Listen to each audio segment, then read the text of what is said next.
الحمد لله وكفى وسلام على عباده الذين اصطفى أما بعد أعوذ بالله من الشيطان الرجيم بسم الله الرحمن الرحيم وجعلنا منهم أئمة يهدون بأمرنا لما صبروا وكانوا بآياتنا يوقنون وقال النبي صلى الله تبارك وتعالى عليه وسلم العلماء ورثة الأنبياء إلى آخر الحديث أو كما قال النبي صلى الله تبارك وتعالى عليه وسلم. معزز و محترم علماء کرام اور میرے بزرگوں، ہمارے جمع ہونے کا مقصد آپس کا مذاکرہ ہے. چونکہ اللہ تبارک و تعالیٰ نے ہمیں صفت علم سے متصف کیا ہے، تو علم کے ساتھ بڑی بڑی ذمہ داریاں ہیں. اللہ تبارک و تعالیٰ نے انبیاء علیہ السلام کی جماعت کو دنیا کے اندر مبعوث فرمایا. انبیاء علیہ السلام کو اللہ تعالیٰ نے منتخب کیا ہے، چھانٹا ہے. ان اللہ اصطفى آدم ونوحا وآل ابراہیم وآل عمران. تو اللہ تبارک و تعالیٰ نے انبیاء علیہ السلام کو منتخب کیا ہے اپنی قوم کے لیے. ہر نبی کی قوم ہوتی تھی، ہر نبی کی امت ہوتی تھی، اور انبیاء علیہ السلام نبوت کے منصب پر فائز ہونے کے باوجود نبوت کی ساری ذمہ داریوں کو نبھاتے تھے. یہ علم اللہ تبارک و تعالیٰ کی بڑی نعمت. امام غزالی فرماتے ہیں کہ ایمان اور علم اتنی بڑی اللہ تبارک و تعالیٰ کی نعمت ہے کہ اس کا کوئی مقابلہ نہیں کر سکتا. ساری دنیا کا جو بقا ہے وہ نعمت ایمان پر ہے، اور ساری دنیا کی جو سلامتی ہے وہ نعمت علم پر ہے. علم ہوگا تو جہالت دور ہو جائے گی، ایمان ہوگا تو کفر شرک ختم ہو جائے گا، برائیاں دور ہو جائے گی. اور جب تک ایک ایمان والا باقی رہے گا اللہ تعالیٰ دنیا کے نظام کو چلائیں گے. اور ساری دنیا کا جو بقا ہے وہ ایمان پر ہے، اور ساری دنیا کی جو سلامتی ہے وہ علم پر ہے. اور علم جو ہے، علم کے حاملین علماء ہے. تو جتنی بڑی نعمت ہے اتنا بڑا شکر ہے، جتنی بڑی نعمت اتنا بڑا شکر. ایک تو شکر ہوتا ہے زبان کا کہ اللہ تعالیٰ کرم ہے کہ تو نے ہمیں صفت علم سے متصف فرمایا. یہ تو ہر ایک کو کرنا چاہیے. اللہ تبارک و تعالیٰ انبیاء علیہ السلام سے شکر کا تقاضا کرتے ہیں. جب اللہ نے انبیاء علیہ السلام کو نبوت دی، رسالت دی، علم دیا، علوم الہیہ، تو اللہ نے انبیاء علیہ السلام سے شکر کا تقاضا کیا. یا موسیٰ انی اصطفیتک علی الناس برسالاتی و بکلامی فخذ ما آتیتک وکن من الشاکرین. کہ موسیٰ ہم نے آپ کو منتخب کیا رسالت کے لیے، نبوت کے لیے، ہم کلامی ہوئی. فخذ فاہ تاکید مع الوصل کے لیے آتا ہے. نبی جی کتاب ہاتھ میں پکڑو توریت، اور میرے شکر گزار بندوں میں شامل ہو جاؤ. تو اللہ تبارک و تعالیٰ انبیاء علیہ السلام سے شکر مانگتے ہیں، شکر کا تقاضا کرتے ہیں. تو جتنی بڑی نعمت ہوگی اتنا بڑا شکر. اس لیے اللہ نے قرآن کریم میں علم والوں کو کہا ہے هل يستوي الذين يعلمون والذين لا يعلمون، کہ علم والے اور بغیر علم والے دونوں برابر نہیں ہو سکتے. استوا کی جو نفی ہے وہ تو علم کے اعتبار سے ہے یا تو ذمہ داریوں کے اعتبار سے ہے. استوا کی جو نفی ہے، نفی کہ یعنی اہل علم کی جو ذمہ داریاں ہے وہ ذمہ داریاں غیر جن کے پاس علم نہیں ان کی ذمہ داری اتنے جتنے علماء کی ذمہ داری ہے. یہ اللہ بتانا چاہتے ہیں. ایک تو مقام کے اعتبار سے علماء کا مقام ہے، اور ایک ذمہ داری کے اعتبار سے اللہ فرمانا چاہتے ہیں کہ جو ذمہ داریاں علماء پر ہیں وہ ذمہ داریاں عوام پر نہیں ہیں. اللہ تبارک و تعالیٰ نے علماء کی جماعت کو اللہ نے مخصوص کیا ہے. یرفع اللہ الذین آمنوا منکم والذین اوتوا العلم درجات، کہ اللہ تبارک و تعالیٰ نے ایمان والوں کے درجات اللہ تعالیٰ بلند کرتے ہیں، اور ایمان والوں میں اہل علم کے خاص طور پر. شاہ صاحب فرماتے ہیں اللہ نے اس آیت میں علماء کی شان کو بیان کی ہے، یہ علماء کی بڑی شان ہے. یہ حدیث قدسی میں ہے کہ اللہ تعالیٰ فرماتے ہیں میرے بندو کہ میں نے علماء کی جماعت کو اس لیے پیدا کیا ہے کہ علماء کرام کو میں نے حلم دیا، صبر دیا، اور میں علماء کرام کو علم اس لیے دیا ہے کہ میں کل قیامت کے میدان میں علماء کو معاف کر دوں. اللہ کرسی پر بیٹھ کر یہ بات فرماتے ہیں. تو ہمارے پاس جو صفت ہے وہ اللہ تبارک و تعالیٰ کے علم کی ہے، اور علم اللہ تبارک و تعالیٰ کی صفت ہے. تو جتنی بڑی نعمت ہے اتنی بڑی ذمہ داری ہے. فضیلت کے ساتھ ذمہ داری ہے، ذمہ داری کے ساتھ فضیلت ہے. اپنی ذمہ داری کو پہچاننا. سب سے پہلے بنیادی بات ہے کہ علم پر ہمارا یقین آ جائے. علم پر یقین کی کمزوری کی وجہ سے علم کے تقاضے پورے نہیں ہوتے. علم کے تقاضے پورے نہیں ہوتے. علم کے تقاضے اسی وقت پورے ہوں گے جبکہ آدمی کو علم پر یقین ہو. علم پر یقین کا ہونا ضروری ہے. اور ہم یہ سمجھے کہ ہمارے پاس جو علم ہے وہ اللہ تبارک و تعالیٰ کی صفت ہے. اور اللہ تبارک و تعالیٰ نے علماء کو انبیاء کا وارث بنایا. لم یورثوا دینارا ولا درہما، پکی روایت ہے کہ وراثت نہ درہم کی ہے نہ دینار کی ہے. تو کیا مطلب؟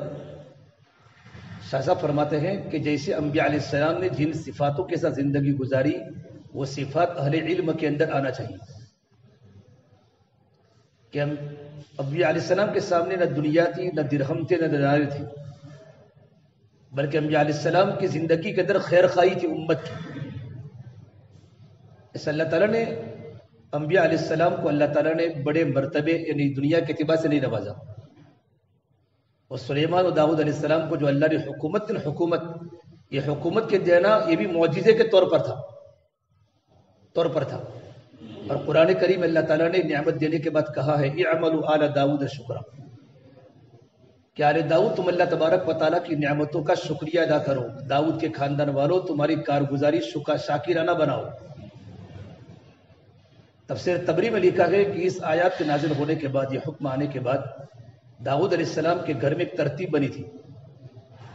ترتیب یہ تھی کہ ان کے گھر میں اکثر افراد یا تو رکوع میں ہوتے تھے، عبادات میں ہوتے تھے، یا اللہ کے راستے میں جہاد میں ہوتے تھے. نعمت کا شکر ہے. پھر اللہ تبارک و تعالیٰ نے داؤد علیہ السلام کو سلیمان علیہ السلام کو بڑی نعمتیں دی. وَلَقَدْ آتَيْنَا دَاوُودَ مِنَّا فَضْلًا، پورا رکوع ہے. یا جبال اوبی مَعَهُ وَالطَّيْرُ، پورا. اللہ تعالیٰ نے شکر کا تقاضا کرنے کے بعد اللہ نے کارگزاری سنائی ہے. وَقَلِيلٌ مِّنْ عِبَادِيَ الشَّكُورُ، میرے بہت ہی کم بندے ہیں جو نعمتوں کے شکر گزارے. بہت ہی کم بندے. قلیل کے معنی بھی تھوڑا، اور تنوین بھی ہے تقریر کے لیے، اور مین بھی ہے تبعیض کے لیے. میرے بہت ہی کم بندے ہیں دنیا میں جو میری نعمتوں کے شکر گزارے. اس اللہ کے نبی صلی اللہ تبارک و تعالیٰ علیہ وسلم فجر کی نماز کے بعد جا رہے تھے. راستے میں حضرت معاذ بن جبل ملے، بڑے عالم، امام العلماء. میرے نبی نے فرمایا میری امت میں سب سے زیادہ حلال و حرام کو جاننے والے حضرت معاذ بن جبل ہے. اعلمهم بالحلال والحرام معاذ بن جبل. تو آپ نے حضرت معاذ بن جبل سے ایک جملہ فرمایا، یا معاذ واللہ انی لاحبک، اللہ کی قسم میں آپ سے محبت کرتا ہوں. یہ بات اللہ کے نبی نے کسی صحابی کو نہیں کہی اپنی زبان سے. نبی کے دل میں صحابہ کی بڑی محبت تھی، لیکن زبان کا اظہار صرف معاذ بن جبل کو ہوا. میں آپ سے بڑی محبت کرتا ہوں، اللہ کی قسم کا کر کہا. پھر کہا معاذ کسی بھی نماز کے بعد یہ دعا کو پڑھنا کبھی مت چھوڑنا، اللہم اعنی علی ذکرک و شکرک و حسن عبادتک، کہ اللہ تبارک و تعالیٰ تو مدد فرما تیرے ذکر پر، تیرے شکر پر اور حسن عبادت پر، تاکہ میں عبادت میں حسن کو پیدا کروں. معاذ بن جبل رضی اللہ تعالیٰ عنہ بڑے عالم تھے، ہمیشہ خاموش رہتے تھے. علماء کی صفت خاموشی ہے. یہ علماء کا وقار ہے. کبر الگ ہے، وقار الگ ہے. کہ علماء کی جماعت خاموش رہے گی. قدم قدم پر جہاں بولنے کا ہو، حضرت علی فرماتے تھے جس نے اپنی زبان کو کھولا اس نے اپنی حقیقت کو کھولا. کہ انسان کی قدر اور انسان کا مرتبہ اس کی زبان کے پیچھے چھپا ہوا ہے. اس انبیاء علیہ السلام کی پہلی صفت زندگی احتیاط سے گزارا کرتے تھے، احتیاط کے ساتھ. اس لیے کہ عوام کے لیے علماء آنکھ کا درجہ رکھتے ہیں، اور آنکھ ہر چیز کو دیکھتی ہے. آنکھ عوام علماء کرام کے لیے بمنزل پیر کے ہے. علماء عوام کے بغیر لنگڑے ہیں. اگر عوام نہ ہو تو ہم کام نہیں کر سکتے. جیسے اللہ نے ہر نبی کو امت دی، ہر نبی کو قوم دی محنت کرنے کے لیے. علماء کو اللہ نے محنت دی ہے امت پر کہ محنت کرو. اس لیے علامہ جلال الدین سیوطی رحمۃ جلال الدین محلی فرماتے میں ایک مرتبہ جلالین لکھ رہا تھا، بڑی کتاب ہم سب نے پڑھی ہے. تو میرے دل میں یہ بات آئی کہ اللہ تبارک و تعالیٰ نے پہلے انبیاء علیہ السلام کی بڑی بڑی عمریں اللہ نے عطا فرمائی، بڑے بڑے عمریں، اور محنت کا میدان بہت تھوڑا. کسی کو ملک دیا، کسی کو قوم دی، کسی کو قبیلہ دیا، کبھی ایک ایک وقت میں قوم سبا میں 13 انبیاء علیہ السلام آئے، قوم سبا میں صرف یمن میں انبیاء علیہ السلام کی عمریں 800 سال 1000 سال، اور محنت کا میدان بہت تھوڑا۔ حق تو یہ تھا کہ محمد عربی صلی اللہ تبارک و تعالیٰ علیہ وسلم کو عمر لمبی دی جاتی، کیونکہ آپ کو محنت کا میدان قیامت تک کا انسان دیا تھا۔ یہ بات میرے دل میں بار بار آئی۔ فرمایا میں سو گیا تو سونے کے بعد اللہ نے میرے دل میں بات ڈالی کہ اللہ تبارک و تعالیٰ نے آپ صلی اللہ تبارک و تعالیٰ علیہ وسلم کو مختصر عمر میں نبی سے اتنا زبردست کام کروا دیا، زبردست کام کروا دیا، کام کے پورے اصول، دعوت رسالت، اور آپ نے حجت الوداع کے موقع پر کہہ دیا کہ میں نے پوری بات پہنچا دی۔ صحابہ نے کہا نہیں پہنچائی نہیں بلکہ پہنچانے کا حق ادا کیا۔ تو اللہ کے نبی نے کہا اللہ تو اللہم اشہد اشہد اشہد، تو گواہ رہنا، تو گواہ رہنا، میرے دین کی بات میری امت تک پہنچا دی ہے۔ لیکن اس محنت کو جاری رکھنے کے لیے اللہ تبارک و تعالیٰ نے اس نبی کے امت کے علماء پر اللہ نے اعتماد کیا۔ اللہ تبارک و تعالیٰ نے اس نبی کے علماء پر اعتماد کیا کہ نبی کے جو علماء ہیں، آخری امت کے علماء، وہی کام کریں گے، وہی فکریں کریں گے جو انبیاء علیہ السلام کیا کرتے تھے۔ صلی اللہ تعالیٰ نے محمد صلی اللہ تبارک و تعالیٰ علیہ وسلم کو کم عمر میں اٹھا لیا اور امت کے علماء پر یہ کام کی ذمہ داری سونپ دی۔ اور اللہ کے نبی کو اللہ نے کہا یا ایھا الرسول بلغ لم یقل ابلغ، یا ایھا الرسول بلغ ما انزل الیک من ربک، اے محمد صلی اللہ تبارک و تعالیٰ علیہ وسلم جو باتیں ہم نے تم پر جو علوم اتارے، علوم ان علوم کی تبلیغ کرو۔ ابلیغ بولتے ہیں بات کو ایک بار پہنچانا، بلغ بولتے ہیں بات کو بار بار پہنچانا۔ اے محمد صلی اللہ تبارک و تعالیٰ علیہ وسلم سارے علوم کو امت کے سامنے پہنچاؤ، بار بار کلمے کی دعوت، علوم پہنچاؤ۔ احکامات کا علم ہے، شریعت کا علم ہے، جتنے بھی علوم اللہ نے آسمان سے اللہ کے نبی کے دل پر، اور اللہ کے نبی نے فرمایا اللہ نے مجھے اولین و آخرین کا علم دیا، اولین والآخرین، اولین کا بھی علم دیا اور آخرین کا بھی علم دیا، یہ علم امت تک پہنچا دو۔ وہ اگر آپ نے نہیں پہنچایا وَإِن لَّمْ تَفْعَلْ فَمَا بَلَّغْتَ رِسَالَتَهُ، تو نبی جی آپ نے رسالت کے حق کو ادا نہیں کیا، اور رسالت کو پہنچانے میں اللہ تبارک و تعالیٰ آپ کی حفاظت کرے گا۔ وَاللَّهُ يَعْصِمُكَ مِنَ النَّاسِ، کیونکہ دین کی بات پہنچانے کے اندر حالات ہیں۔ جیسے قرآن کریم کا ہم مطالعہ کریں گے، اسٹڈی کریں گے، تو قرآن کریم میں جہاں تبلیغ کا حکم ہے وہاں صبر کا حکم ہے۔ وَأْمُرْ بِالْمَعْرُوفِ وَانْهَ عَنِ الْمُنْكَرِ وَاصْبِرْ عَلَىٰ مَا أَصَابَكَ، جہاں دعوت کا حکم ہوگا تواصِ بِالْحَقِّ تواصِ بِالصَّبْرِ۔ یا ایھا المدثر قم فانذر وربک فکبر، آگے ہے وإلیک فاصبر، آگے ہے قرآن کریم میں نبی جی آپ صبر کریں۔ ادعو الی سبیل ربک بالحکمہ، آگے ہے وما یلقاها، وہ آگے قرآن کریم میں ہے واصبر وما صبرک الا باللہ ولا تحزن علیہم ولا تک فی ضیق مما یمکرون ومن احسن قولا ممن دعا الی اللہ، نیچے ہے وما یلقاها الا الذین صبروا وما یلقاها الا ذو حظ عظیم۔ تو قرآن کریم میں جہاں اللہ تعالیٰ نے دعوت کا حکم دیا ہے، بلائی کی طرف بلانے کا، وہاں صبر کا حکم دیا ہے۔ اور انبیاء علیہ السلام ان حالات سے دوچار رہے اور اپنی نبوت کی ذمہ داری خیر خواہانہ انداز میں پہنچائی ہر نبی نے۔ حضرت موسیٰ نے کہا ہے وَإِذْ قَالَ مُوسَىٰ لِقَوْمِهِ يَا قَوْمِ لِمَ تُؤْذُونَنِي وَقَدْ تَعْلَمُونَ أَنِّي رَسُولُ اللَّهِ إِلَيْكُمْ، اے میری قوم تم مجھے پہچانتے ہو، تم مجھے تکلیف کیوں پہنچاتے ہو حالانکہ تم جانتے ہو کہ میں اللہ تبارک و تعالیٰ کا رسول ہوں۔ موسیٰ علیہ السلام کا تذکرہ قرآن کریم میں 28 پاروں میں ہے۔ ان کی دعوت کو اللہ نے قرآن میں خوب کھولا ہے، جلیل القدر اولو العزم پیغمبر ہے۔ میری قوم تم مجھے تکلیف کیوں پہنچاتے ہو، لِمَ تُؤْذُونَنِي وَقَدْ تَعْلَمُونَ أَنِّي رَسُولُ اللَّهِ إِلَيْكُمْ فَلَمَّا زَاغُوا أَزَاغَ اللَّهُ قُلُوبَهُمْ۔ اللہ تعالیٰ نے قرآن کریم میں انبیاء علیہ السلام کی فکروں کو، انبیاء علیہ السلام کی دعوت کو کھولا ہے، اور ہر نبی نے اپنی زندگی بڑی احتیاط کے ساتھ گزاری۔ احتیاط، کہاں بیٹھنا، کہاں بولنا، اور تہمت کی جگہوں سے اپنے آپ کو بچانا۔ وراثت سے میرے بھائی علم کی نہیں ہے، وراثت ساری فکروں کی ہے۔ انبیاء علیہ السلام کے پاس جو جو باتیں تھیں، ان تمام باتوں کی ذمہ داری ہم پر ہے۔ آپ صلی اللہ تبارک و تعالیٰ علیہ وسلم عشاء کی نماز کے بعد اپنی بیوی صفیہ کے ساتھ گھر سے نکلے، گھر سے نکلے. راستے میں تو مدینے کے انصاری صحابی سامنے آ رہے تھے، تو دونوں نے آگے کی گلی میں اپنا چہرہ مڑ دیا. تو آپ نے کہا تم رکو. پھر آپ نے فرمایا یہ میرے ساتھ جو لڑکی لگ رہی ہے میری بیوی ہے صفیہ. پھر ان دو صحابی نے کہا یا رسول اللہ یہ کیسے ہو سکتا ہے کہ ہم آپ کے بارے میں بدگمانی کریں، آپ اللہ کے نبی ہیں. آپ نے فرمایا شیطان تمہارے رگوں میں خون کی طرح دوڑتا ہے، کہیں تم کو تمہارے نبی کے بارے میں بدگمانی پیدا نہ کرا دے. کہ دین کی تبلیغ کے پہنچانے میں اپنی زندگی کو پاک دامن بنانا ضروری ہے. پاک دامن اپنے، اس نے اللہ کے نبی کو مکہ المکرمہ والوں نے سب لقب دیے، لیکن جھوٹا کسی نے کہا میرے نبی کو، بلکہ دشمنوں کی زبان پر بھی صادق اور امین کا لقب ملا کہ بڑے سچے تھے، بڑے امانت دار تھے.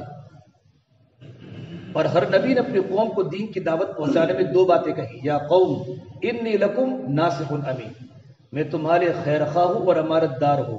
ہر نبی نے خیر خواہ انداز میں دعوت پہنچائی. ہمارے کام میں آرڈر نہیں ہے، ہمارے کام میں خیر خواہی ہے. اس قرآن کریم میں اللہ نے طرز انبیاء علیہ السلام کی دعوت کو عجیب انداز سے بیان کیا ہے. یا قوم اتبعوا من لا يسألكم اجرا وهم مهتدون. حبیب نجار کا قول ہے اپنی قوم کو ان نبی کی اتباع کرو جو تمہارے پاس کچھ نہیں مانگتے. ان کی زندگی میں دو باتیں ہیں، تمہارے پاس دعوت کا معاوضہ نہیں مانگتے. من لا يسألكم وهم مهتدون، ان کی زندگی مقتدین کی زندگی ہے. جیسے ان کی دعوت ہے ویسے ان کی زندگی ہے، جیسے ان کی زندگی ہے ویسے ان کی دعوت ہے. کہ نبی صفات میں کامل ہوتے ہیں، نبی معصوم ہوتے ہیں. ہم تو چونکہ انسان بشر ہے، انبیاء علیہ السلام معصوم ہوتے ہیں، صحابہ محفوظ ہوتے ہیں، اور ہم تو گناہوں کے پتلے ہیں. اور میرے نبی نے کہا کلکم خطاؤون وخیر الخطائین التوابون المستغفرون. اپنے آپ کو گنہگار سمجھتے ہوئے ذمہ داری کو نبھانا یہ اصل چیز ہے. اللہ تبارک و تعالی حضرت مولانا صاحب رحمۃ اللہ علیہ پر کام تو دعوت کا پہلے سے تھا. حضرت مولانا صاحب نے عمومی اعتبار سے کام شروع کیا. صحابہ کے زمان تابعین کا دور آیا، طب تابعین کا دور آیا. دنیا میں دین پھیلانے کے ہزاروں ذرائع تھے، لیکن یہ جو محنت کی شکل اللہ نے حضرت مولانا صاحب پر ڈالی، عمومی دعوت، عمومی محنت، یہ اللہ نے مولانا صاحب رحمۃ اللہ علیہ پر ان کے اندر کی تڑپ کی بنیاد پر اللہ نے الہام فرمائی. دعوت کا کام الہامی کام ہے، یہ منسوس نہیں ہے. سمجھتے ہو نا؟ یہ قرآن و کریم حدیث سے نکالا گیا ہے، مستحد کی اجتہاد کیا ہے. 6 نمبر وہاں سے نکالے گئے، 3 دن وہاں سے نکالے گئے، 40 دن وہاں سے نکالے گئے. مستنبت کیا ہے، اجتہاد کیا ہے. اور اجتہاد کا جو ہے مولانا صاحب نے علماء دیوبند کے سامنے پورا ڈالا ہے. ایک بات علماء دیوبند کے سامنے حضرت مولانا صاحب پیش کرتے تھے. اس زمانے کے علماء مولانا حسین مدنی نور اللہ مرقدہ، قاری محمد طیب صاحب، مولانا عبدالرحیم صاحب رائے پوری، ان کے خلیفہ مولانا عبدالقادر صاحب رائے پوری، مفتی اعظم مفتی کفایت اللہ صاحب رحمۃ اللہ علیہ، مولانا حبیب الرحمان صاحب لدھیانوی، مفتی اعظم مفتی کفایت اللہ صاحب، اور مولانا شیخ مولانا زکریا صاحب رحمۃ اللہ علیہ، بڑے بڑے علماء دیوبند دنیا میں موجود تھے. ان کے سامنے اپنی فکریں پیش کی. حضرت مولانا صاحب تو پڑھاتے تھے سہارنپور میں، استاد حدیث تھے، بڑی بڑی کتابیں پڑھاتے تھے. اور لگا کہ میں پڑھا رہا ہوں، طلبہ مدرسے میں آتے ہیں، میرے پاس پڑھتے ہیں، لیکن میرے پاس تو مجمع طالبین کا آتا ہے، بغیر طلب میں کون کام کرے گا؟ طالبین کا مجمع ہے. ہمارے جتنے بھی علماء یہاں بیٹھے ہیں، اکثر کے اباؤں کا مزاج دین کا تھا تو ہم پڑھیں. انہی کے بچے پڑھنے آتے ہیں سہارنپور میں جن کے والی کا مزاج کسی بزرگ سے بیت ہے یا کسی بزرگ کی خانقاہ میں جاتے ہیں. تو مشورے حضرت نے پڑھانا چھوڑ دیا. پھر میں خانقاہ کھولوں، اور خانقاہ کھولی تو خانقاہ میں حضرت بڑے مجدد تھے. مولانا تھانوی فرماتے تھے الیاس میں تو جیسا حال ہے ویسا قول ہے، جیسا قول ہے ویسا حال ہے. فینا فلہ تھے حضرت مولانا صاحب رحمۃ اللہ علیہ. اور اس زمانے کے نوجوان 2 علماء مولانا علی میاں ندوی رحمۃ اللہ علیہ، مولانا منظور نعمانی صاحب، مولانا سید سلیمان ندوی، مولانا صاحب کی زندگی کو دیکھ کر رشک فرماتے تھے. علماء ان سے بڑے متاثر تھے، ان کی زندگی سے، ان کی صفات سے. اللہ سے تعلق گہرا مضبوط تھا، بڑا گہرا مضبوط تھا. علماء کے سامنے کام کو پیش کے پھر فرمایا اگر میں کام سیرت سے اگر میں نے کام کو ہٹاؤں تو آپ چھری لے کر مجھے ذبح کر دو، آپ کا اختیار ہے. بڑی بنیاد سے کام شروع کیا. خانقاہ کھولی تو خانقاہ میں کچھ دنوں میں تو لوگ اللہ کے ولی بننے لگے. ولی اللہ جو بھی آوے کچھ دنوں کے بعد تو اس کا ذکر اتنا مضبوط ہو جاوے، اللہ کا تعلق حضرت نے فرمایا میں کسی کو خلافت دوں گا، وہ کسی کو خلافت دیں گے تو ان کے پاس پولیس والے آئیں گے دعا کرو، یا آئیں گے ہمارے دعا کرو، تو ذکر کے حلقے تو لگیں گے لیکن بے طلبوں میں کون کام کرے گا؟ پھر اللہ تبارک و تعالیٰ نے ان کے دل پر بات ڈالی، جیسے دل میں بات ڈالی علماء کے پاس جا کر حضرت رائے پوری کے پاس جا کر حضرت رائے پوری کے پاس 10 سال حضرت معین الیاس صاحب حضرت رائے پوری کی صحبت میں رہے، حضرت رائے پوری کی صحبت میں 10 سال رہے، اور عبدالرحیم صاحب رائے پوری رحمۃ اللہ علیہ کی صحبت میں، اور اپنے قلب کی گندگیوں کو صفائی کی، قلب کی دعوت کا جو کام میرے بھائیو دیکھو، حق ہے، حق بھاری ہوتا ہے، باطل ہلکا ہوتا ہے، ہمارا کام سادہ ہے لیکن بوجھ والا ہے، دعوت کا کام سادہ لیکن دعوت کے کام میں بوجھ ہے، اور نشانی ہے کہ حق میں بوجھ ہوتا ہے، حق بھاری ہوتا ہے، باطل ہلکا ہوتا ہے، باطل ہلکا ہوگا، حق بھاری ہوگا۔ اس اللہ کے نبی صلی اللہ تبارک و تعالی علیہ وسلم پر بوجھ تھا، بوجھ تھا، ذمہ داریوں کا بوجھ۔ انسان ذمہ داری کی بنیاد پر نہیں تھکتا، ذمہ داری کے احساس پر تھکتا ہے۔ آپ کو ذمہ داری کا احساس کہ اللہ نے مجھے نبوت کی ذمہ داری دی ہے، ذمہ داری کا احساس بڑا تھا۔ اسے حدیث پاک میں شمائل میں لکھا ہے نا آپ کے صفات کے بارے میں کہ لیست لہو راحتن، صحابہ فرماتے ہیں ہم نے کبھی بھی اللہ کے نبی کو راحت کی حالت میں ہم نے نہیں دیکھا، طویل الصمت، خاموش تھے، دائم الفکرہ، ہمیشہ فکر مند تھے، متواصل الاحزان، اور ہمیشہ غمگین ہوتے تھے، نطقہ ذکر وصمتہ فکر، آپ کے زبان، آپ کی گویائی اللہ کا ذکر ہوتا تھا اور آپ کی خاموشی امت کا فکر، امت کا درد و غم ہوتا تھا۔ اور دنیا سے پردہ فرمانے کے پہلے شمائل میں لکھا ہے آپ کا بدن مبارک کا حلیہ ایسا ہو چکا تھا کسن البالی، جیسے خشک مشکیزہ جو بنتا ہے کھجور کا مٹکا، خشک بن جاتا ہے تو اس کا کیسی حالت ہو جاتی ہے، آپ کا جسم مبارک، بدن مبارک امت کے فکر میں گلتے گلتے ایسا ہو چکا تھا، موت تک آپ کو امت کی فکر تھی۔ دنیا سے پردہ فرمانے وقت امت امت کر کے دنیا سے گئے۔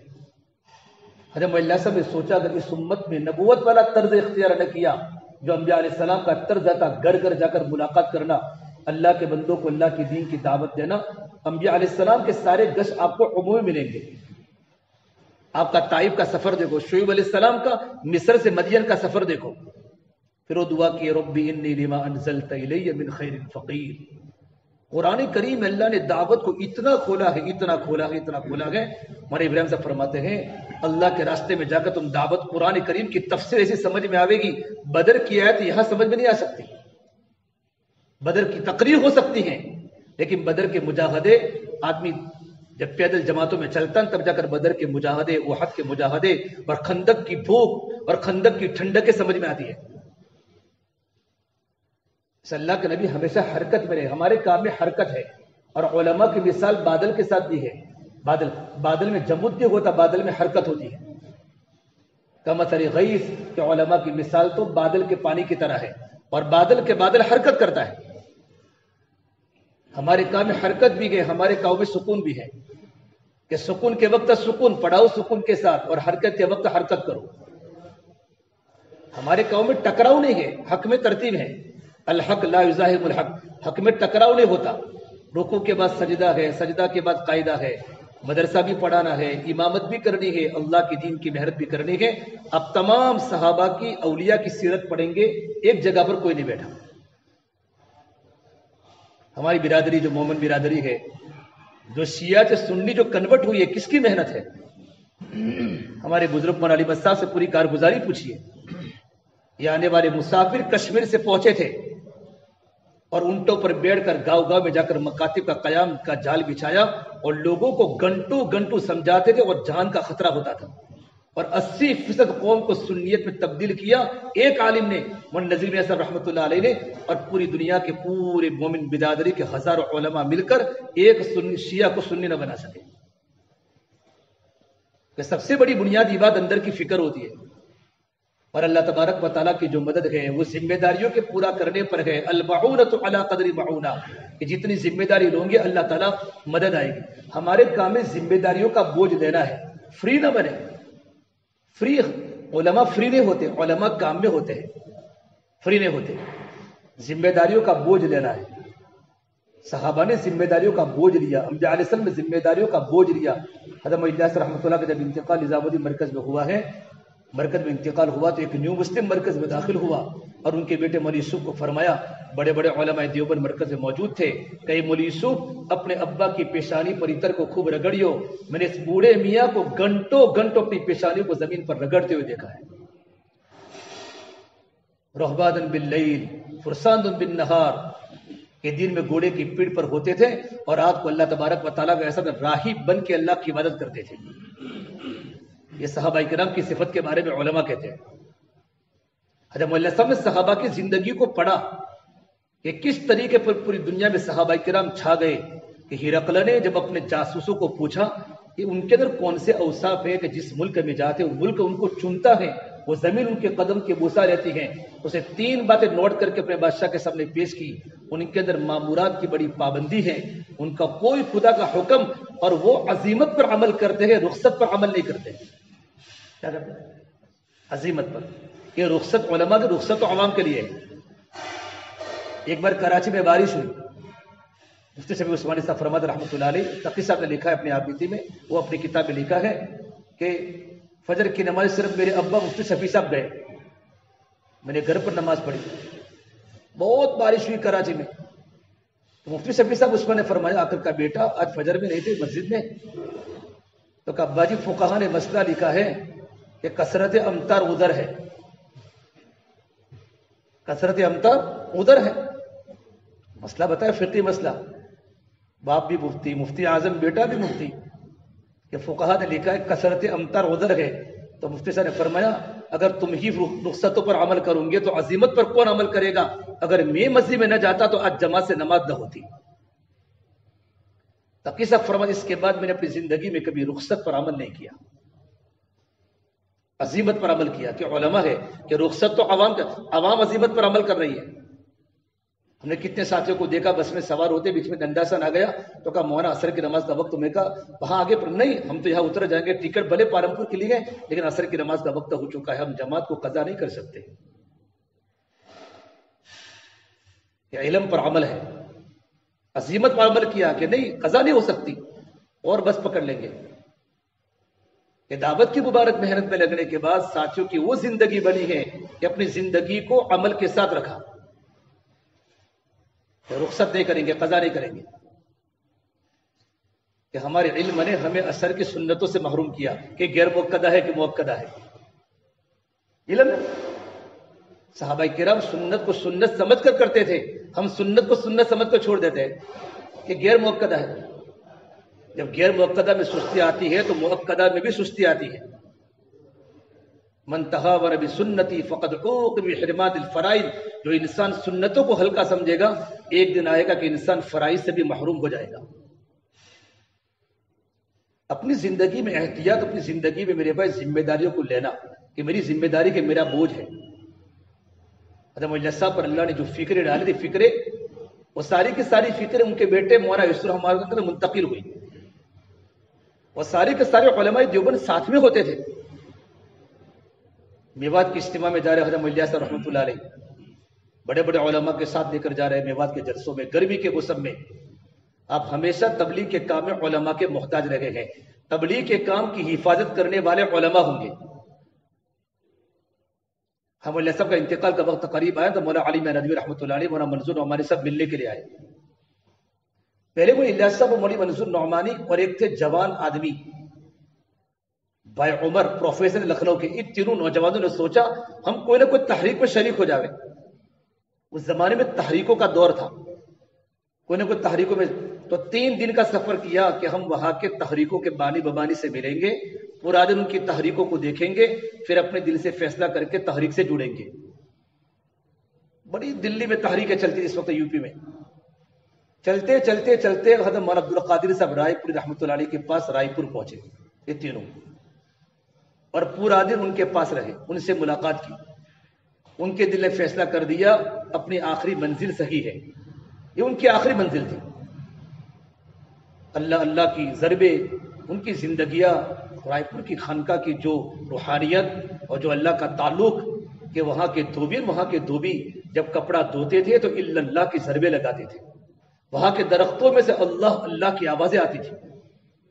وہ روحانیت کا ماحول تھا رائے پوری کے زمانے میں، ان کا دل لگ گیا وہاں۔ دل لگ گیا. تو دل لگنے کے بعد ارادہ کر لیا تو حضرت رائے پوری کی خدمت میں آئے اور پوری کارگزاری سنائی کہ ہم تینوں نوجوان لکھنؤ سے نکلے تھے کہ کوئی نہ کوئی تحریک میں ہم شامل ہو جاوے تو ہم نے اس کو پسند کیا ہے. تو رائے پور نے فرمایا نہیں نہیں, تم نظام الدین مولوی الیاس صاحب رحمۃ اللہ ایک بزرگ ہے, تم ان کے پاس جاؤ اور ان کے پاس جانے کے بعد پھر فیصلہ کرو. تو مولانا علی نے فرماتے ہمیں مولوی الیاس صاحب سے کوئی نسبت نہیں تھی, نہ ہم ان کو بزرگ مانتے تھے کہ بھائی تو کوئی تبلیغ کا کوئی کام کر رہا ہے چھوٹا موٹا. لیکن ہم جو نظام الدین گئے حضرت مولوی الیاس صاحب کے پاس, یہ مولانا عبد القادر صاحب رائے پوری کی عقیدت میں گئے. حضرت نے کہا اس لیے چونکہ ان کی محبت دل میں آ گئی تھی. جیسے مرکز میں پہنچے مولانا منظور نعمانی صاحب, مولانا علی میاں ندوی صاحب, تو گز کا دن تھا. کیا تھا مرکز کا؟ دونوں بڑے بڑے عالم, ان کا 10 لکھنؤ میں مقبول. حضرت مولوی الیاس صاحب کو دیکھا تو یہ سوکھی لکڑی کی طرح بیٹھے تھے. مولانا علی میاں فرماتے ہیں میواتیوں کو سمجھا رہے تھے, میرے بھائیوں بولتے بولتے 17 مرتبہ بولے, توتلی زبان تب جا کر میرے بھائیوں بولا.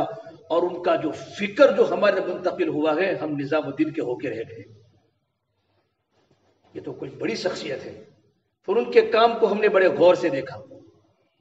اس کے بعد کا مولوی منظور چلو گش میں چلتے ہیں. مولانا علی میاں ندوی صاحب کو بٹھائے مسجد میں بات کرنے, مولانا منظور نعمانی صاحب کو لے کر گش میں چلے.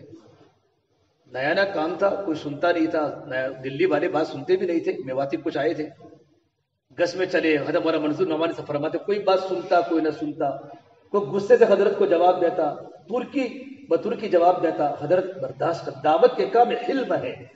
حلم انبیاء علیہ السلام کی صفت نہیں ہے, علامت نبوت ہے, بردباری اور صفت.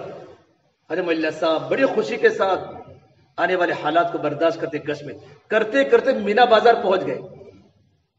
نظام الدین کہا مینا بازار کا, چلتے چلتے دونوں بزرگ گش میں پہنچ گئے. جب ریٹر ہوئے, مولانا منظور نعمانی فرماتے میرے تو اتنے پیر دکھے, کبھی زندگی میں چلا نہیں تھا, اور ایسی گالیاں اور ایسی لوگوں کی بے رخی میں نے کبھی دیکھی نہیں تھی. حضرت مولوی الیاس صاحب لوگوں کو دین کی بات کر لگے گئے. مرکز میں آنے کے بعد میں نے کہا حضرت جی مولوی الیاس صاحب, حق تو یہ تھا کہ آپ کرسی پر بیٹھتے اور مجمع آپ کے بیانوں کو سنتا اور آپ سے استفادہ کرتا. حضرت یہ تو ذلت ہے, ذلت. تو مولوی الیاس صاحب کھڑے ہو کر فرمایا مولوی منظور یہ ذلت نہیں, یہ تو عین عزت ہے. اللہ کے نبی صلی اللہ تبارک و تعالی علیہ وسلم ابو جہل کی گالیاں سن کر میرے نبی کو ذلت نہیں ملی, میرے نبی کو عزت ملی ہے. مولانا منظور فرماتی اتنا جملہ جو حضرت نے کہا ہمارے دلوں کے غرق ہو گیا. اللہ کا کرم ہے, موت تک ہم تبلیغ والے بن گئے. ندوہ میں جماعتوں کا کتنا کام ہو رہا تھا ان دو بزرگوں کی موجودگی میں, آج بھی ہو رہا ہے کہ ندوہ کے طلبہ سارے کے سارے دعوتی فکروں والے ہوتے تھے ان دو بزرگوں کی وجہ سے. اللہ نے کتنا بڑا کام لیا. ہمارے حلقے میں میرے بھائی, ہمارے جو علماء کی جماعت ہے, ہمیں اپنے مدرسہ اور امامت کی ذمہ داریوں کے ساتھ عوام میں چلنا پڑے گا. نبی عوام میں چلے, انبیاء صحابہ کو چلایا عوام میں. معاذ بن جبل چلے, ابن مسعود چلے, بڑے بڑے علماء اور فقہاء صحابہ عوام کے ساتھ چلے. جیسا مولانا صاحب فرماتے تھے علماء کی 2 ذمہ داری ہے معاشروں میں. ایک تو علماء کی پہلی ذمہ داری کہ علماء مکاتب اور مدارس کو بناوے اور ایسے طلبہ تیار کرے مکاتب اور مدارس میں جو دنیا کے ہر طبقے میں کام کر سکے. دیوبند نے تیار کیے, ایسے علماء تیار کیے, ایسے حفاظ تیار کیے اور ایسے طبقے تیار کیے, ہر میدان میں علماء نے کام کیا. ہم جہاں جہاں پڑھاتے گئے ہمارے مکتب کے بچوں پر نظر ہو, یہ بچہ صلاحیت والا بچہ ہے, یہ بچہ وقت کا بڑا حافظ بن سکتا ہے, علمبردار بن سکتا ہے, اور پوری قوم کے روح کو بدلنے کا ذریعہ یہ بچہ بن سکتا ہے. لو اس بچے پر محنت کر کے اس بچے کو کسی بڑے مدرسے میں پڑھانے بھیج دوں, اس کے ابا کا ذہن بنانا, امی کا ذہن بنانا, مسائل ہو تو مسائل کا حل تلاش کرنا تاکہ یہ بچہ مستقبل کا بہت بڑا عالم بنے. حضرت مولانا صاحب نے دعوت کے کام کو شروع کرنے کے پہلے مکاتب کی جال بچھائی, مکاتب کی جال بچھائی. بنگلہ دیش کے اجتماع کے اندر ہم موجود تھے, تو حاجی عبدالوہاب صاحب رحمۃ اللہ علیہ, مولانا سعد صاحب, مولانا زبیر صاحب, مولانا ابراہیم صاحب, احمد لاڈ صاحب, بڑے بڑے علماء موجود تھے, بڑے بڑے اور عرب علماء. تو مولانا سعد صاحب فیصل تھے, اس وقت شورا تھی. حاجی عبدالوہاب صاحب بھی موجود تھے, مولانا سعد صاحب بھی تھے, مولانا زبیر صاحب بھی تھے. شورا کے 3 ساتھی باقی تھے, باقی سب کا انتقال ہو چکا تھا. جو شورا حضرت میں ناصر احمد جو شورا بنائی تھی 10 ساتھیوں کی بنائی تھی, مولانا عمر صاحب حضرت جی نے اپنی موجودگی میں سلیمان جان جی فرماتے میں ایک بار حضرت مولانا صاحب رحمۃ اللہ علیہ حضرت مولانا صاحب کے انتقال کے بعد مولانا یوسف صاحب کو مولانا صاحب نے امیر نہیں بنایا. ہمارے کام میں کسی کو امیر نہیں بنایا گیا. حضرت مولانا صاحب تو علماء دیوبند کو ساتھ میں لے کر کام کرتے تھے. حضرت مولانا صاحب کا انتقال ہوا ہے تو مولانا یوسف رحمۃ اللہ ان کے بیٹے تھے, نسبت منتقل ہوئی, علماء دیوبند جمع ہوئے, مفتی اعظم مفتی کفایت اللہ صاحب اور شیخ الحدیث مولانا زکریا صاحب رحمۃ اللہ علیہ نے مولانا یوسف صاحب کو ذمہ دار بنایا علماء کے مشورے سے. امیر تو کسی کے بنانے سے بنتا ہے نا. مولانا یوسف کو مولانا صاحب نے ذمہ دار نہیں بنایا. ابو صدیق رضی اللہ تعالیٰ عنہ صرف حضرت عمر کو خلیفہ بنا. ان کے بیٹے تھے عبد الرحمن, اپنے بیٹے عبد الرحمن بڑے عالم تھے, اپنے بیٹے عبد الرحمن کو خلیفہ نہیں بنا, حضرت عمر کو بنایا. اور لوگوں نے کہا ابو بکر تم کس کو خلیفہ بناتے ہو, کس کو خلیفہ بناتے ہو؟ تمہاری موجودگی میں ہم حضرت عمر سے ڈرتے تھے, اب تو ان کے ہاتھ میں پورا آ چکا ہے. تو ابو بکر نے فرمایا تم مجھے اللہ سے مت ڈراؤ, میں تم سے زیادہ اللہ سے ڈرتا ہوں, اور میں نے امت میں سب سے بہتر انسان کو خلیفہ بنایا ہے. اور میں نے عمر کے سامنے یہ آیت پڑھ لی ہے امت کے سامنے کہ کل قیامت کے میدان میں ہر ایک کو اللہ کے سامنے حساب دینا ہے. اور میں نے عمر کو نصیحت ہے کہ عمر اللہ سے ڈرنا اور زندگی تقوی کے ساتھ گزارنا متقی اللہ تبارک و تعالیٰ کی بارگاہ میں معمول ہوتا ہے. اپنے بیٹے عبد الرحمن کو نہیں بنایا. حضرت عمر جب بنے, حضرت عمر رضی اللہ تعالیٰ عنہ جس وقت ابی المؤمنین بنے 11-12 سال تک, ان کے بیٹے عبداللہ بڑے عالم تھے. عبداللہ تو جب انتقال کا وقت قریب آیا تو 6 ساتھیوں کی شورا بنائی, یوں کہا ان میں سے کسی کو تم طے کر لینا, لیکن شرط میرے بیٹے عبداللہ کو مت بنانا. ہمارے یہاں وراثت نہیں ہے. علماء جتنا دعوت کے کام کو نہیں سمجھیں گے, تاریخ کو تو کون سمجھے گا؟ اور سمجھنے کے بعد بھی علماء اگر غلط رخ پر چلے تو کل قیامت کے میدان کی گردن کو ناپی جائے گی. علماء لالچی نہیں ہوتے, علماء کے سامنے قرآن و حدیث ہوتی ہے. حضرت عمر انتقال کے وقت کا میرے بیٹے عبداللہ کو مت بنانا. عبداللہ بن عمر کا تقوی مشہور ہے. حضرت عثمان کو بنایا. حضرت مولانا صاحب کے انتقال کے بعد مولانا یوسف رحمۃ اللہ علیہ شیخ مولانا زکریا صاحب نے بنایا. 65 میں مولانا یوسف کا انتقال ہوا, 65 میں. اور انتقال کے پہلے مولانا یوسف رحمۃ اللہ علیہ ہمیشہ جب بھی کوئی بات مرکز میں پیش آتی, کوئی بات مرکز میں پیش آتی تھی کہ بھئی کوئی نئی بات, تو کبھی مولانا یوسف صاحب نے ایسے رات کو خواب میں صبح میں آ کر بات کر لی, کبھی بھی نہیں. بھی فرماتے چلو تمہارے سامنے کوئی بات پیش آئی ہے نا, ہم 3 جگہ پر ہماری ساری دنیا کے اکابر جمع ہوتے ہیں. حجاز مقدس میں مولانا سلمان خان صاحب مکی, مولانا عبداللہ صاحب بلیاوی ہے, مولانا دیکھے گئے, اور عرب علماء ہے, اور بنگلہ دیش کے ٹونکی کے اجتماع پوری دنیا وہاں آتی ہے, اور رائے گڑھ میں ہمارے سارے اکابر ہیں. ہم بیٹھ کر اس بات کو رکھیں گے اور آگے کا مشورہ کریں گے. کبھی کوئی بات مولانا یوسف صاحب نے کبھی طرف سے کوئی بات نہیں چلائی, ہمیشہ بزرگوں کے تابع رہے. 65 تک کام صحیح نہج پر دنیا میں قائم رہا. کام کی بنیادیں میں جو بات کہنے وہ بات یاد رکھنا مجھے, وہ عجیب الحق صاحب والی رائے گڑھ کی بنگلہ دیش کے اجتماع کی.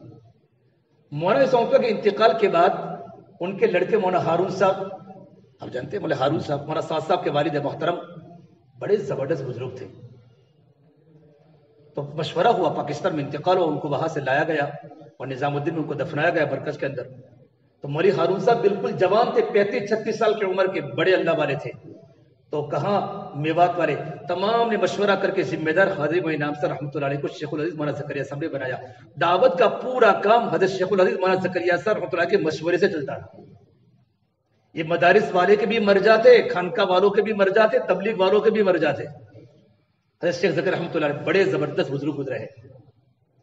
جب حضرت مولانا انعام صاحب رحمۃ اللہ علیہ مولانا یوسف رحمۃ اللہ کے ہمزلف ہے, دونوں ساڈو ہے, اور دونوں حضرت شیخ زکریا کے داماد ہیں. دونوں پڑھنے کے ساتھ, دونوں کے ساتھ میں بخاری کے جلسے میں نکاح ہوا. ان کا نکاح کا واقعہ بھی بڑا مشہور ہے.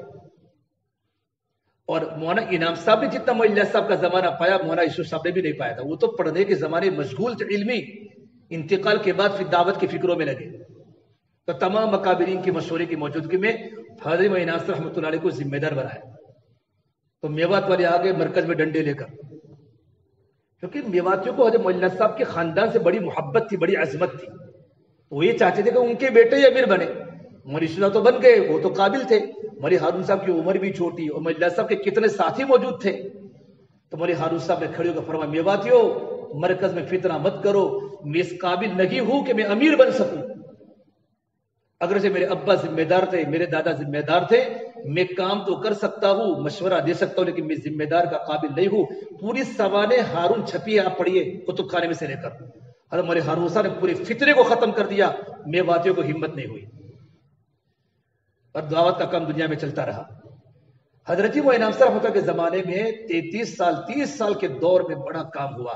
اب حضرت جی تو بولتے ہی نہیں تھے، خاموش تھے حضرت جی تو بالکل نہیں۔ فکر الیاس، لسان یوسف، بصیرت انعام، حضرت یوسف صاحب 18 گھنٹے بیان کرتے تھے، اور قرآن و حدیث سے جتنے بھی انہوں نے دعوت کو مستمد کیا، جمہور مفسرین کی تفسیر کو، جمہور محدثین کی تشریح کو اور سیرت صحابہ سے جب مسائل مستنبط کیے تو جمہور فقہا کو سامنے رکھا، کبھی کسی شاذ قول کو حضرت جی نے کبھی بھی بیان نہیں کیا۔ ہمارا دعوت کا کام کی بنیادیں ہم جمہور علماء کے تابع ہیں، تفسیر کریں گے جمہور مفسرین کے تفسیر کے مطابق کریں گے، جمہور محدثین کے تشریح کے مطابق حدیث بیان کریں گے، اپنا کوئی انفرادی قول نہیں ہوگا۔ دعوت کا کام جمہور کے تابع ہوتا ہے۔ اب حضرت جی تو خاموش تھے، بیان کون کرے؟ فجر کے بعد مولانا صاحب کرتے تھے، مولانا اشرف کرتے تھے۔ تو اس وقت اللہ تبارک و تعالی حضرت مولانا عمر صاحب پالمپوری رحمۃ اللہ علیہ کو اللہ نے منتخب کیا، اور مولانا عمر صاحب پالمپوری کا جب بیان شروع ہوا تو جہاں مولانا صاحب کی قبر ہے نا اور جہاں مولانا اشرف کی قبر ہے، ان دونوں قبر کے پاس ہمارے 3 اکابرین نے مراقبہ کیا۔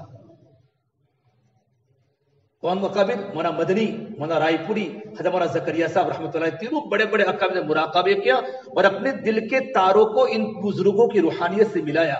یہ آدمی عمر چلے گا نہیں چلے گا دعوت کے کام میں بیان میں کہ نہیں چلے گا، تاکہ نہج کے خلاف کوئی بات زبان سے نہ نکل جاوے۔ ہمارے بزرگوں نے کام کے نہج کو سنبھالنے میں اپنی جان کی بازی لگائی ہے۔ مولانا عمر صاحب پالمپوری 10 دن تک فجر کے بعد بیان کرتے رہے، پھر مولانا مدنی نے کھڑے ہو کر فرمایا عمر کی گاڑی چل پڑی، انشاءاللہ اس کی زبان کبھی لغزش نہیں کھائے گی۔ اور آپ سب جانتے ہیں بڑی بڑی دنیا کے علماء عربی فرماتے تھے، بلکہ ایک مرتبہ عرب کے یہاں بہت بڑا اجتماع تھا، تو حضرت جی رحمۃ اللہ علیہ جب نیچے اترے گاڑی سے، مولانا عمر صاحب بھی اترے، تو کسی طرح نے پوچھا من ھذا یا شیخ، یہ کون ہے؟ تو کہا لسان الدعوت و تبلیغ شیخ عمر الفارمپوری۔ حضرت جی نے ان کا تعارف لسان الدعوت و تبلیغ سے کرا ہے کہ تبلیغ کی زبان مولانا عمر صاحب پالمپوری ہے۔ 36 سال تک بیان کرتے رہے۔ حضرت جی رحمۃ اللہ علیہ کا رات کے وقت انتقال، حضرت انعام صاحب رات کو ایک وقت تک دعا میں مشغول تھے۔ ان کے شاگرد خادم سلیمان جان جی فرماتے ہیں، سلیمان جان جی کہ اتنے روئے حضرت جی، میں ان کے کمرے میں تھا کہ ان کی داڑھی تر ہو گئی اور آہستہ آہستہ سکون ہو گیا، ان کے بدن میں حرکت بن ہو گئی۔ تو میں مولانا عمر صاحب پالمپوری کے پاس دوڑا کہ مولانا صاحب یہ کیا ہے، بالکل حضرت حرکت نہیں کرتے۔ تو مولانا عمر صاحب کمرے میں آئے تو دیکھا حضرت کا انگوٹھا پکڑا تو حضرت کے انگوٹھے میں حرکت تھی۔ تو حضرت نے جیسے سلام پھیرا تو حضرت کا چہرہ لال لال روتے روتے فرمایا حضرت کیا ہوا آپ کو؟ کہا عمر اب میں اس کام کو سنبھال نہیں سکتا، کام دنیا کے کونے کونے میں پھیل چکا ہے، اب اکیلا کام کو نہیں سنبھال سکتا، عمر میں چاہتا ہوں کام کی شورا بن جائے۔ حالانکہ حضرت کو ذمہ دار بنایا ہے، ذمہ دار بنایا ہے۔ شیخ مولانا زکریا صاحب ایک بار پوچھا حضرت جی رحمۃ اللہ علیہ کو، میں نام صاحب کو، کہ حضرت امیر بننے کے پہلے اور امیر بننے کے بعد کیا فرق پایا؟ ہوتا ہے نا فرق، امیر بننے کے پہلے اور امارت کے بعد تم نے کیا فرق محسوس کیا؟ کہا شیخ صاحب امیر بننے کے پہلے تو ہماری ایک رائے ہوتی تھی، ایک رائے ہوتی تھی، امارت کے منصب پر آنے کے بعد تو ہم تو رائے بھی دے نہیں سکتے، ساتھیوں کو جو رائے ہوتی وہی ہمارا فیصلہ ہوتا ہے۔ ہمارے بڑے اس طریقے پر تواضع کے ساتھ دعوت کے کام کو چلایا۔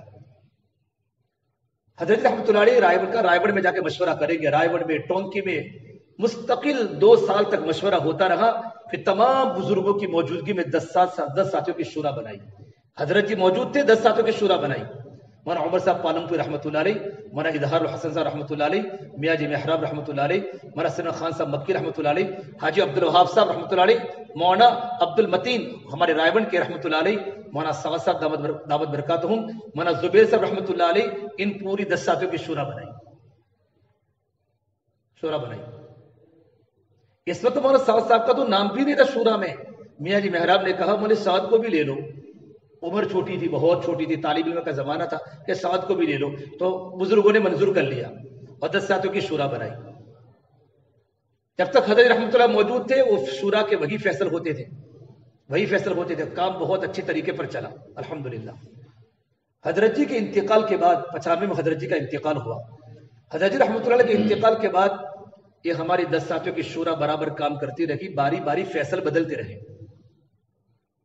پھر ایسا طے کیا شورا نے کہ 3 فیصل رہیں گے، مولانا اظہار الحسن صاحب رہیں گے، مولانا سعد صاحب کے نانا، اگر وہ نہ ہو تو مولانا زبیر صاحب رہیں گے، اگر وہ نہ ہو تو مولانا سعد صاحب رہیں گے۔ پھر ہمارے سارے شورا کا سفر ہوا، آسٹریلیا میں، یورپ میں، افریقی ممالک میں سفر ہوا، اور پورا سفر کرنے کے بعد دوبارہ جب نظام الدین پہنچے تو پھر مشورہ تبدیل کیا کہ نہیں، جو 10 ساتھیوں کی شورا ہے وہ باری باری فیصلہ کریں گے۔ 95 کے بعد پھر مولانا عمر صاحب 97 میں چلے گئے، مولانا سلمان خان صاحب مکی چلے گئے، ایک ایک کر کے سارے اکابر اللہ کے پیارے ہو گئے۔ 3 ساتھی بچے، مولانا سعد صاحب، مولانا زبیر صاحب نظام الدین میں بچے، اور حاجی عبداللہ صاحب پاکستان میں بچے۔ اب یہ تینوں بزرگ رائے گڑھ میں جمع ہوتے تھے، کوئی بھی مسئلہ ہوتا تھا تو کام ہوتا تھا۔ پھر اچانک نظام میں تبدیلی آنا شروع ہو گئی، تبدیلی شروع ہو گئی کہ مولانا امام صاحب اپنی زبان سے ایسی ایسی باتیں بولنے لگے جو باتیں قرآن و حدیث کو ٹکرانے لگی۔ منتخب کا مسئلہ، دعوت میں تعلیم میں اس پر جانا نہیں چاہتا، میں آپ کو ایک بات سمجھانا چاہتا ہوں، کام کا نہج کب ٹوٹا۔ یہاں تک کہ بنگلہ دیش کے اجتماع میں ہم موجود تھے، یہ بات پر میں آیا تو سارے کے سارے حاجی عبداللہ صاحب روانگی کی بات فرما رہے تھے، روانگی کی بات ہدایت فرما رہے تھے، تو مولانا زبیر صاحب کو دیکھے آپ نے؟ مولانا زبیر صاحب کو آپ حضرات دیکھے نا، حضرت جی کے بیٹے، وہ چیئر میں اوپر اسٹیج پر آ کر حاجی صاحب کے سامنے کرسی پر کھڑے ہو گئے۔ حاجی صاحب نے کہا کیوں آیا؟ مولانا زبیر صاحب کو فرمایا حضرت ہمارا فلائٹ ہے، ہم ابھی نکل لگے گے، دعا کرنا اللہ ہم سے کام لے لے گے۔ تو مجھے بات ہے یوں کر کے زور سے یوں مارا، جا اللہ کام لے لے گا تجھ سے۔ کہ حضرت ہم تو نکم میں ہیں، ہمیں تو کچھ بھی نہیں آتا، تم دعا کرو کہ نکم میں سے کام لے گا، جا یہاں سے۔ کوئی توجہ نہیں دی، بڑی تربیت کرتے تھے وہ۔ ان کے جانے کے پہلے وہاں پورے عالم کا مشورہ تھا، اور چونکہ باری باری فیصل بنتے تھے، کبھی مولانا سعد صاحب، کبھی مولانا زبیر صاحب، کبھی حاجی عبدالوہاب صاحب، اس وقت مولانا سعد صاحب فیصل تھے۔ اور مکتب کی بات آئی، حاجی صاحب نے کہا میں چاہتا ہوں، حضرت مولانا صاحب کی فکر تھی کہ جگہ جگہ پر مکتب کا نظام قائم کیا جائے۔ تو ہمارا ساتھ نے کہا نہیں، ہمارے مکتب سے کوئی تعلق نہیں، ہم صرف دعوت کے کام کے آدمی ہیں، ہمارا کام خالص ہو۔ تو حاجی صاحب نے فوراً کہا، مولانا احسان صاحب کو فرمایا، ابھی حیات ہے، جنہوں حیات الصحابہ لکھی ہے، ترجمہ لکھا ہے، مولانا احسان فضائل اعمال لاؤ۔ پورے مجمع کی موجودگی میں فضائل اعمال کو لائی گئی، اور کہا مسلمانوں کی موجودہ پستی واحد ان کا علاج میں 4تھا صفحہ پڑھو، اور اس میں مکاتب کی پوری بات لکھی ہے کہ مسجدوں میں مکاتب قائم کیا جائے، گھر گھر بچوں کو متوجہ جائے۔ کہا سعد تو اپنی چلاتا ہے، میں مولانا صاحب کے منصب پر تبلیغ کو چلانا چاہتا ہوں اور تو اپنی چلاتا ہے، یہ میرے سامنے کا واقعہ ہے۔ پورے علماء تعجب کر گئے کہ حاجی صاحب کی سوچ، حاجی صاحب بڑے بڑے علماء، ابھی اجتماع چل رہا ہے کراچی کا ابھی فی الحال، تو مولانا منظور میاں صاحب اجتماع میں ہے، مفتی طارق مسعود اجتماع میں ہے، مولانا فضل سبحان اجتماع میں ہے، جو بڑے بڑے مدارس کے مدیر ہیں، بڑے بڑے مدارس کے علماء، کیوں کہ وہاں کے ذمہ داروں نے خانقاہ مدارس کو ساتھ میں رکھ کر تبلیغ کا کام کیا ہے۔ تبلیغ میں اعتدال ہے، غلو نہیں ہے، اعتدال ہے، اعتدال کے ساتھ تبلیغ چلتی ہے۔ غلو یا اہل الکتاب لا تغلو فی دینکم، یہ اہل کتاب کتاب میں غلو مت کرو۔ پھر انہوں نے بغیر مشورے کے صبح 9:30 بجے مشورہ ہوئے، سارے اکابر نظام الدین میں جمع ہوئے، کوئی بات نہیں، فجر کے بعد کے بجان میں منتخب ایک دن منتخب ایک دن فجر، کون سی منتخب، کون سی کتاب؟ کوئی جانتا نہ رائے گڑھ جانتا ہے، نہ بنگلہ دیش جانتا ہے، نہ نظام الدین کے ہمارے اکابر موجودہ بزرگ جو مولانا اشرف کے صحبت یافتہ بزرگ، ان کے اساتذہ ہے، کوئی نہیں جانتا۔ اور اکثر میرے بیان سنے حضرت کے پونا گھنٹہ صرف میں تو یہ چاہتا ہوں ہر ساتھی کی بیگ میں منتخب حدیث کی کتاب ہو۔ اس طریقے میں بہت ساری باتیں چلانا شروع کی، ہمارے اکابر ان کو بہت سمجھایا، بولے سعد یہ بات تم مت کرو، اس کو تو رائے گڑھ کے مشورے میں لو، ٹونکی کے اگر مشورے میں قبول ہو جائے گی تو ہم سب اس کی دعوت چلائیں گے، اب مگر مشورے کے کہ میں کیا کس سے مشورہ لوں؟ یہ ساری کی ساری باتیں مولانا زبیر صاحب کے سامنے آئی۔ ہم نظام الدین میں 2008 میں سال لگا رہے تھے، تو جب انہوں نے بہت منتخب کی بات کی تو مولانا زبیر صاحب رحمۃ اللہ علیہ کی عادت تھی، گجرات والوں کو خدمت میں بلاتے تھے خالی بیٹھنے کے لیے۔ مولانا زبیر صاحب کی روحانیت میں نے بڑے بڑے بزرگوں سے سنا ہے کہ ان کی روحانیت آسمان تک اس زمانے میں ہزاروں کلومیٹر کی رفتار پر جاتی تھی، بڑے عالم تھے۔ تو کہا مولانا زبیر صاحب کو فرمایا حضرت امام صاحب بار بار یوں کہتے ہیں منتخب تو مولانا زبیر فرمایا میں کیا کروں، مولانا ابراہیم بھی پریشان ہے، میں بھی پریشان ہوں، یہ کتاب تو انفرادی مطالعے کی کتاب ہے، اجتماعی تعلیم کی کتاب، لیکن کیا کرے ہماری کوئی بات نہیں مانتا۔ ہمارے اکابر بڑے پریشان تھے، پھر ہمارے اکابر نے مشورہ کیا 2015 میں کہ بھئی شورا کی تکمیل کی جائے. میں لمبی تفصیل میں خالی 2-3 پوائنٹ کی بات بتاتا ہوں. اب 3 ساتھی بچے ہیں شورا کی تکمیل کی جائے تو کہ چلو ابھی آئندہ سال کریں گے. 2014 میں بات آئی، 13 میں آئی، یہاں تک کہ مولانا زبیر صاحب کا انتقال ہو گیا. جیسے مولانا زبیر صاحب کا انتقال ہوا فوراً امارت کا دعویٰ شروع ہو گیا. حالانکہ حاجی صاحب موجود ہیں، شورا کے 2 ساتھی بچے ہیں اور پورے عالم کا امیر یہاں کے ان کے تمام ساتھی ملکوں میں جا کر امیر محترم ابھی شورا کے 2 ساتھی بچے گئے. امیر تو کسی کے بنانے سے بنتا ہے. اب میں نظام الدین میں اکیلا بن چکا ہوں تو مولانا زبیر صاحب چلے گئے تو میں اکیلا، تو امارت کا دعویٰ ہو گیا. اب جیسے امارت کا دعویٰ ہو گیا تو امارت کے اصول ہے کہ امیر قلت رائے کثرت رائے کا پابند نہیں ہوتا. تو میں جو بھی کہوں اور میں سارے کا سارا کام قرآن حدیث سے کرتا ہوں، اور اگلے والے بزرگوں نے کام کو قرآن حدیث سے مستبق نہیں کیا. یہ بات اتنی چلائی گئی اور لوگوں نے اتنی چلائی کہ ہمارے امام صاحب جو ہے نا، وہ جو کام کرتے ایسا کام تو پچھلے بزرگوں نے بھی نہیں کیا. ابھی تک میرے پاس ریکارڈ، ابھی تک میرے جیب میں نوٹ ہے، اگر کہو تو میں پڑھ کر ان کا پورا بیان سناؤں. پھر خانقاہ کے بزرگوں کو برا بھلا بہت کہا.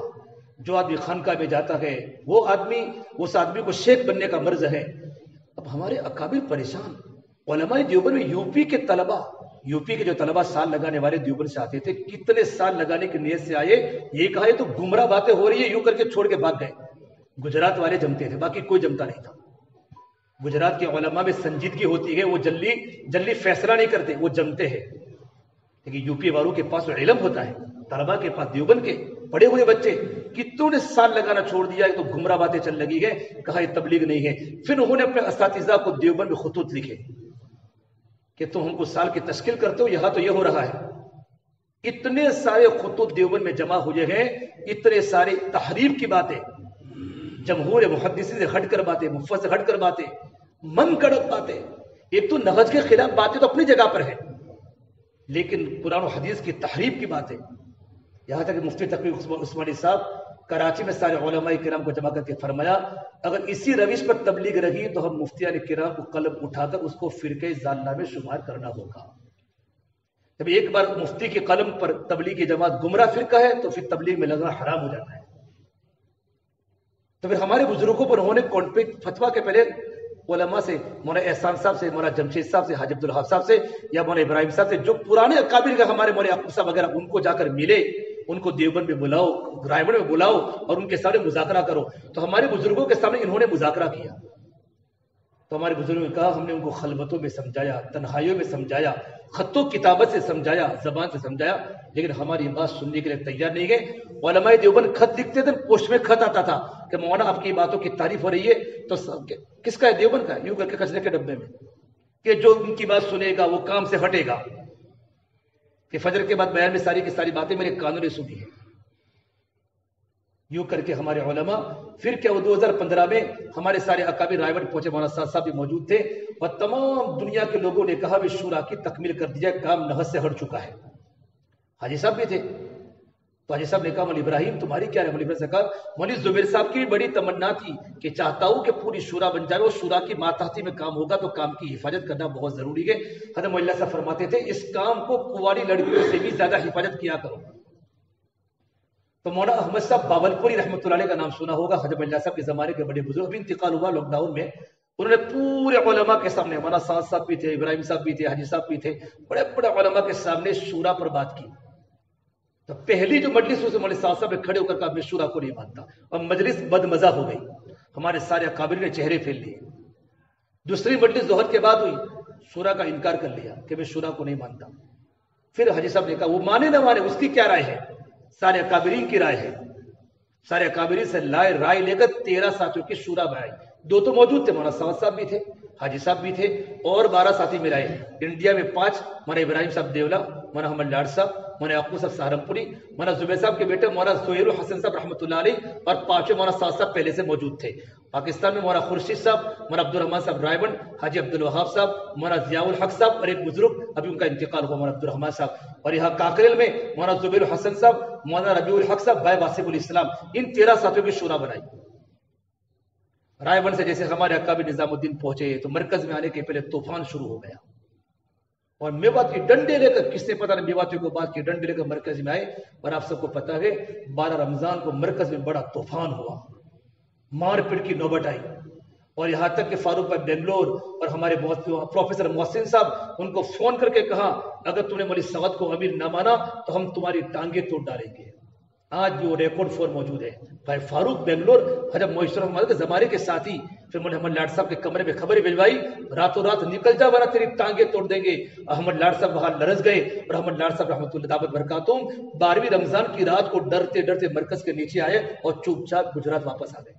مولوی ابراہیم صاحب ابھی مرکز میں گھر پر چھٹیاں کرنے آئے تھے رمضان کے بعد مولوی ابراہیم صاحب واپس جانے والے تھے.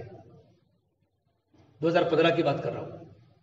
اور مرکز میں اور پھر مرکز نظام الدین بستی کے لوگ آئے مولوی صاحب کے کمرے میں گھسے. وہ بھی آج بھی موجود ہے. کہا آپ کیا باتیں کرتے امیر کی باتیں کیوں کرتے ہیں؟ کہا جاؤ یہاں سے, اگر تم امیر نہ مار تو جہنم میں جاؤ. میں مولوی ابراہیم کا بھی امیر ہوں, مولوی یعقوب کا بھی امیر ہوں. اب اس طرح کی امارت کے دعوے ہونے لگے اور ان کے چاروں طرف کا مجمع دنیا میں جا کر امارت کی باتیں کرنے لگا. پھر ہمارے بزرگوں نے مشورہ کیا کریں. بڑے پریشان, علماء دیوبند پریشان, بڑے بڑے مشائخ کو بیت اللہ بھیجا, یہ بڑا فتنہ. پھر مولوی ابراہیم صاحب رمضان کے بعد پھر ہم 2015 میں وہاں موجود تھے. کل ہند کا مشورہ تھا, ہم تنزانیہ جا رہے تھے. تو کل ہند کے مشورے میں مولوی ابراہیم صاحب مولوی احمد لاڈ صاحب چیلنج کیے تھے پہلے سے. مولوی ابراہیم صاحب نہیں تھے تو مولوی صاحب نے خط سنایا مولوی ابراہیم صاحب کا کہ مولوی ابراہیم صاحب بیمار ہیں اور آپ پورے مجمع کو سلام بھی بولا ہے. مولانا بیماری کی بنیاد پر نہیں آ سکے کہ انشاءاللہ مولانا رمضان کے بعد آئیں گے. مولانا رمضان کے بعد مرکز واپس تشریف لائے ابراہیم صاحب, اور واپس آنے کے بعد وہی دیکھا جو پہلے حالات تھے. دعوت تعلیم استقبال منتخب کام کی گڑبڑی, نہج پورا خلاف ہو چکا تھا. مولوی ابراہیم سے فرماتے ہیں میں 10 دن اللہ کے سامنے استخارہ کیا, مشورہ کرتا رہا, روتا رہا. پھر میرے دل میں اللہ نے بات ڈالی, پھر میں مرکز چھوڑا فریق بن کر نہیں, واپس آنے کے لیے سے. جب سارے معاملات اچھے ہو جائے گی میں مرکز واپس آ جاؤں گا. لیکن واپس آنے کے بعد مسائل بڑھتے گئے, بزرگوں کو واپس آنے کا موقع نہیں ملا. میرے بھائی دوست بزرگوں, یہ علماء کی ذمہ داری, ہمارے علماء کام کے نہج کو سنبھالے. ابھی سعودی حکومت نے جب تبلیغ کی جماعت پر پابندی لگانے کا آرڈر دیا تو کون کھڑا ہوا؟ علماء دیوبند کھڑے ہوئے. مولانا منظور مہنگل صاحب, مولانا الیاس گومن صاحب, مولانا ارشد مدنی صاحب, مولانا محمود بدری صاحب, بڑے بڑے علماء. انہوں نے قلم عربی میں, مولانا سلمان ندوی صاحب بڑے بڑے قلم عربوں میں لکھے تم کیا کرتے ہو. یہ ہمارے بزرگوں کی بنیادیں اس کام کے اندر لگی ہیں. حضرت مولانا صاحب فرماتے تھے ایک ایک اصول بنانے کے حضرت مولانا صاحب کے لاکھوں آنسو گرے ہیں, تب جا کر ایک اصول دعوت کی محنت میں آیا ہے. یہ کام ہمارا ہے اور دعوت کا کام میرے بھائی ہم لگے. اگر علماء صرف اپنی امامت اور اپنے مدرسے کی زندگی کی صرف سمجھیں گے بھائیو, تو یاد رکھنا کوئی نہ کوئی کسی کو اچک لے گا. اچکنے والی جماعتیں بہت آ چکی دنیا میں, فرقہ ضالہ بھی اور اہل حق کی جماعتیں بھی, اور ہمارا کام دعوت کے نہج سے ہٹ جائے گا. اور بھائیو پھر کیا ہوگا؟ علماء کی مدارس کیا, اب الحمدللہ اللہ کا کرم ہے علماء کی قدر ہونے لگی. ورنہ تم مہاراشٹر میں جاتے ہو تو جمعہ کے خطبے پہ علماء نہیں کر سکتے تھے. جمعہ کے بیانات بھی ان کے ہاتھ میں ہو گئے تھے, مسجد کی تعلیم ان کے ہاتھ میں آ چکی تھی. اتنا گھولو تبلیغ میں ہو چکے, تبلیغ کے سوا دوسرا کوئی کام ہی نہیں ہے. ہمارے بزرگوں نے کہا بھائی ہمارے کام میں نہ تنقیص ہے نہ تردید ہے, ہم تو مدارس کو, مکاتب کو, جتنے بھی سارے دین کے شعبے, تمام شعبوں کو قائم رکھتے ہوئے ہم دین کا کام کریں گے. مولوی ابراہیم صاحب نے بیانات سے امت کو خوب سمجھانے کی کوشش کی تاکہ ہمارا کام نہج پر باقی رہے. اور 15 سال سے چل رہا تھا, 15 سال تک ہمارے اکابر خفیہ ان کو سمجھاتے رہے تاکہ باہر اندر کی بات باہر نہ آئے, کیونکہ کام دنیا کے کونے کونے میں پھیل چکا ہے. حضرت مولانا صاحب کا ملفوظ کیا تھا معاشروں کا؟ میں علماء کی 2 ذمہ داری, ایک علماء کی ذمہ داری مکاتب و مدارس قائم کرے, اور دوسری علماء کرام کی آخری بات علماء کی ذمہ داری ہے کہ ہمارے علماء جہاں نماز پڑھاتے ہیں یا جہاں نماز پڑھتے ہیں, یہ علماء طبقات پہ کام کرے, کیونکہ یہاں بہت طبقے, کھیتی باڑی والی بھی ہے, ملازم بھی ہے, ان پر کام کر کے ان کو دین کی باتیں سمجھانا یہ ہماری ذمہ داری ہے. اگر تم نے ایک مقتدی کو ایک دین کی بات سمجھائی نا تو تم سے محبت کرے گا, تمہاری بات مانے گا, محبت کرے گا تو بات مانے گا, اور وہ ہمارا امام مانے گا. اپنی ذمہ داری کو ہم سمجھ کر اپنی قربانیوں کی سطح کو بڑھاویں. خاص طور پر جو ہمارا کیدال کا علاقہ ہے, ہماری جماعت چلتی ہے, کتنوں کو کلمے نہیں آتے. گھر گھر جا کر, یہ انبیاء کا کام تھا, گھر گھر جا کر ملاقات کرنا, اللہ کی بڑائی بولنا, اللہ کی طاقت کو بولنا, اور کام کی حفاظت کو, کام کی اشاعت کی ذمہ داری ہمارے اہل علم کی ہے. اگر یہ مجمع اگر فکر مند ہو جائے گا انشاءاللہ، اگر یہ علماء کی ٹیم جو ہماری ہے اگر یہ تھوڑی اپنی ذمہ داریوں کو بڑھا دے انشاءاللہ، بقول مفتی خان پوری صاحب مدارس کے ساتھ ساتھ مکاتب کے علماء تبلیغی جماعتوں میں چلے پھرے اور تبلیغی جماعتوں پر محنت کرے انشاءاللہ، گھر گھر کی ملاقاتیں کرے، کبھی گشتوں میں جاوے میرے بھائی، جس دن ہمارا گشت کا دن ہو اس دن ہم کوئی ترتیب نہ بنا، علماء کے بغیر کام کی کیا نزاکتیں بگڑ رہی ہے، اور جن علاقوں میں علماء کے ہاتھ میں کام ہے، آج ماشاءاللہ دیکھو پالمپور کا علاقہ، سابرکاٹا کا علاقہ، مہسانہ کا علاقہ، سورت کا علاقہ، جہاں علماء کے ہاتھ میں پورا کا پورا کام ہے، وہاں کام بڑی حفاظت میں چل رہا ہے، مکاتب کے لوگوں کے دل میں حمیت ہے، اپنے بچوں کو عالم بنا رہے ہیں، اپنے بچوں کو حافظ قرآن بنائے، تبلیغ کا جو مقصد ہے نا زندگیاں بنے اور اولاد دیندار بنے، وہ ہو رہا ہے کہ علماء نے کام کے نظام کو سنبھالا ہوا ہے۔ صاحب حضرات سے بھائی گزارش ہے ماشاءاللہ کہ ہم کبھی کسی سے اختلاف تو ہوگا لیکن خلاف نہیں ہوں گے، مخالفت ہمیں نہیں کرنی، اختلاف تو ہوگا بھی، اختلاف تو کتنا ہے، خالی سر کے مسئلے میں کتنا اختلاف ہے، امام شافعی کا 3 بال میں ایک مسا ہو جاتا ہے، امام حنیفہ کے چوتھائی سر میں مسا ہو جاتا ہے، امام مالک کے پورے سر کا مسا ہے۔ ہمارے سامنے مسائل کا استحضار ہو، مسائل میں استقامت نہیں ملے گی، لیکن فضائل میں سمجھ لیا صاحب نے امت کو فضائل پر جوڑا، اس پر جوڑا فضائل پر جوڑا، شوافی بھی کام میں ہے، مالکی بھی کام میں ہے، حنبلی بھی کام میں ہے، اور دیکھو دعوت کے کام میں مسائل نہیں ہوتے ٹیلی فون میں کہ موبائل میں دیکھ کر قرآن کریم پڑھنے سے، یہ تو گناہ ہے۔ ہمارے بزرگوں نے نہج چھوڑا بات کرنے کا کہ تبلیغ کے اسٹیج پر کبھی مسائل بیان نہیں کیے جاتے، فضائل بیان کیے جاتے ہیں۔ اسے کیا کہتے ہیں، مسئلہ کوئی پوچھا جماعت میں تو بھائی آپ اپنے مسئلے کے علماء سے مسئلہ پوچھ لو۔ ہم ایک جماعت عرب کے لیے کر گئے، اس میں اہل حدیث بھی تھے، دعوت اسلامی والے بھی تھے اور حملی بھی، بلکہ چاروں تھے، تو کبھی مسائل کبھی کوئی پوچھتا نا ہم کو کوئی پوچھتا، ہم یہ فرمائے بھی تمہارے مسئلے پہ علماء سے آپ مسئلہ پوچھ لو، یا تو فضائل پر امت کو جوڑا ہے، اگر مسائل تو امت جب ہی نہیں سکتی۔ اسے میرے بھائیو بہت بڑا کام اللہ نے دیا ہے اور آپ کی بڑی قربانی ہے، گھروں میں زندگی اپنے وطن سے دور پڑھنے کے زمانے میں گزاری، کم تنخواہوں میں ہم پڑھ رہے ہیں، محنت کر رہے ہیں۔ اللہ تعالیٰ ہمارے گھروں کے حالات کو جانتا ہے۔ انبیاء علیہ السلام نے بھی زندگی ایسی گزاری، صحابہ نے زندگی ایسی گزاری، ہمارے بزرگوں نے زندگی ایسی گزاری ہے۔ وَمَن يَتَّقِ اللَّهَ يَجْعَل لَّهُ مَخْرَجًا وَيَرْزُقْهُ مِنْ حَيْثُ لَا يَحْتَسِبُ۔ ایمان و تقوی کی آیت ہم نے پڑھی ہے، اللہ تعالیٰ ہمیں یقین نصیب فرمائے۔ انشاءاللہ اگر ہم محنت کرتے رہیں گے، قرآن ہمارے سامنے ہوگا تو کام کی حفاظت بھی ہوگی، ہم امت میں گھس کر کام کریں، اور ہماری مسجد میں جماعت نہ آتی ہو تو ہم جماعت لانے کی کوشش کریں۔ ہمیں سیدہ سے کہہ رہے ہیں جب میں آیا تو جماعت کا کام ہی نہیں دبا، کوئی جماعت نہیں، میں نے آ کے پہلا کام کیا جماعت لانا۔ الحمدللہ مزید جماعتیں بن گئی، گش ہو رہا ہے، کتنی جماعتیں آ رہی ہے۔ علماء چشتیوں کو سمجھاوے کہ جماعتیں آنے کے کیا کیا فضائل ہے، اور جماعت آئے گی اللہ کے سامنے روئے گی۔ مسجد بنانے کا مقصد ہی جماعت ہے کہ اس میں اللہ تبارک و تعالیٰ کی عبادت ہو، اعتکاف ہو، رمضان کے روزے رکھنے والے یہاں رونے والے بڑے آنے والی جماعتیں یہاں قیام کرے، اللہ کے بندوں کی محنت کرے، تو انشاءاللہ ہر مسجد میں جماعت آتی ہو جائے گی۔ تو جماعت راتوں کو اللہ کے سامنے روتی ہے، پوری بستی کے لیے نام لے کر۔